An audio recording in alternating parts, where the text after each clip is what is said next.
এটা একটা বাজারের যে চায়না কিট সেই রকমই একটা টিভির কিট।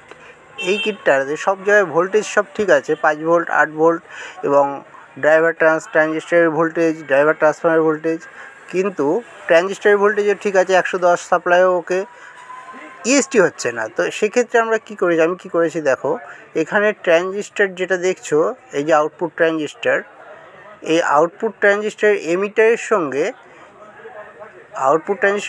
সঙ্গে ইএসটির যে গ্রাউন্ড, এই গ্রাউন্ডের একটা কন্টিনিউটি তোমরা টেস্ট করে দেখবে। যদি কন্টিনিউটিটা না পাও, এই ট্রানজিস্টর এমিটার থেকে চলে আসবে এই গ্রাউন্ডে। যদি কন্টিনিউটি না পাও, সেক্ষেত্রে এখানে একটা রেজিস্ট্যান্স আছে 5 ওয়াটের, 6.8 বা 4.7 বা 2 ওয়াটেরও রেজিস্ট্যান্স থাকতে পারে। তো এই রেজিস্ট্যান্সটা ওপেন হয়ে গিয়ে থাকে। তো সেক্ষেত্রে তোমরা এই রেজিস্ট্যান্সটা পাল্টে দিলেই সেট রেডি হয়ে যাবে।